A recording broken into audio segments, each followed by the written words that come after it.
नमस्कार।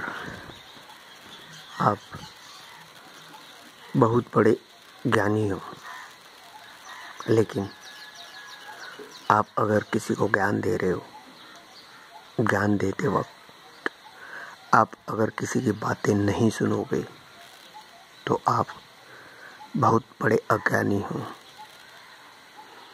एक बात ध्यान रखिएगा, अपनी बातें कम और दूसरों की बातें ज़्यादा सुननी रहती है।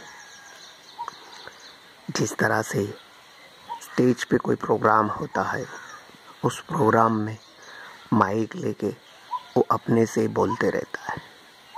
उसके बाद में वहाँ 60% लोग ऐसे रहते, तन से तो वहाँ बैठे रहते, लेकिन मन से कहीं और चले जाते हैं। तो ज्ञानी और अज्ञानी का डिफरेंस ये है कि जिस तरह से आप किसी को अगर कुछ समझाना चाह रहे हो तो एग्जाम्पल उसी से पूछो कि भाई एक औरत है समझो, और उसे अगर आपको पूछना है या बताना है कि रोटी किस तरह से बताई जाती है, तो उसको पूछोगे तो वो अच्छी तरह बताएगी।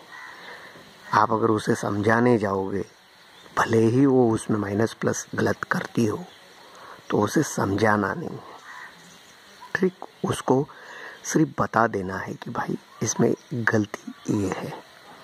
लोग क्या करते हैं, जब भी कोई बातें या जब भी कोई किसी को सुझाव देते हैं तो अपने से ही बड़बड़ करते रहते हैं, उनसे एक बात करने का भी मौका नहीं देते हैं।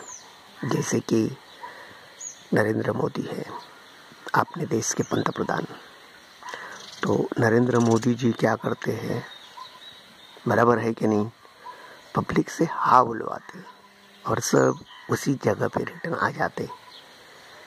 बस उसी तरह आपको करना है।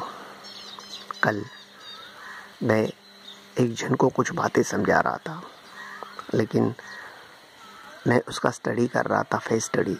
बार बार उसका मन मेरे पास से, मतलब हम दोनों जहाँ बैठे थे वहाँ से कहीं और भटक जाता था। इसका मतलब वो तन से तो मेरे सामने था, लेकिन मन से नहीं था। एक सुशिक्षित बेरोजगार था, उसे कुछ बातें समझा रहा था। तो मुझे ये कल अनुभव हुआ और वही अनुभव से मैं आपको बता रहा हूँ।